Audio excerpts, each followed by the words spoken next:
YCP ప్రజా వ్యతిరేక విధానాలు దుర్మార్గమని 8 సార్లు రాష్ట్రంలో పెంచిన విద్యుత్ ధరలు తగ్గించాలని డిమాండ్ చేస్తూ బీజేపీ అసెంబ్లీ కన్వీనర్ సూర్యకుమార్ అధ్యక్షతన జిల్లా కలెక్టర్ కార్యాలయం వద్ద ధర్నా ఏర్పాటు చేశారు. ఈ సందర్భంగా బీజేపీ రాష్ట్ర ప్యానలిస్ట్ చంద్రమౌళి, రాష్ట్ర కార్యవర్గ సభ్యులు నగరూరు రాఘవేంద్ర మాట్లాడారు. వైసీపీ పాలనలో ధరల పెరుగుదలతో ప్రజలు అనేక ఇబ్బందులకు గురవుతున్నట్లు ఆవేదన చెందారు. ఇప్పటికే 8 సార్లు విద్యుత్ ఛార్జీలు పెంచిన ఘనత వైసీపీకి దక్కిందన్నారు. ఇప్పటికైనా ప్రభుత్వం పెంచిన విద్యుత్ ఛార్జీలు తగ్గించాలని, లేని పక్షంలో ఉద్యమం ఉధృతం చేస్తామని హెచ్చరించారు. రాష్ట్ర ప్రభుత్వ పగ్గాలు చేపట్టి నుంచి ఇప్పటి వరకు కనీసం 6 సార్లు విద్యుత్ రేట్లు పెంచడం జరిగింది. ఈ విద్యుత్ రేట్లు పెంచడానికి కారణం వారి యొక్క ప్రభుత్వం వైఫల్యమైనటువంటి స్పష్టంగా కనపడుతుంది.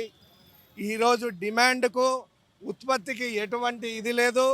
ఈ యొక్క పేరు మీద చెప్పి యూనిట్ 26 రూపాయలతో పబ్లిక్ ఫీల్డ్లో కొంటున్నారు ఏదైతే ఉందో స్పష్టంగా వారి యొక్క వైఫల్యాన్ని చూపెడుతుంది.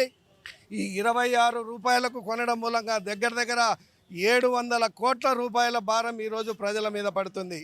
కాబట్టి భారతీయ జనతా పార్టీ నేతృత్వంలో రాష్ట్ర వ్యాప్తంగా పెరిగినటువంటి ఈ విద్యుత్ ఛార్జీలను ముఖ్యంగా సామాన్య ప్రజల యొక్క నడ్డి విరిచే విధంగా ఉంది.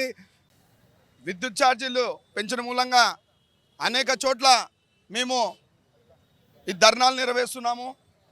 ఎక్కడ కూడా విద్యుత్ ఛార్జీలు ఒక సామాన్యుడు విద్యుత్ ఛార్జీల భారమై వాడు కట్టుకోలేక తల్లడిల్లిపోతున్నారు.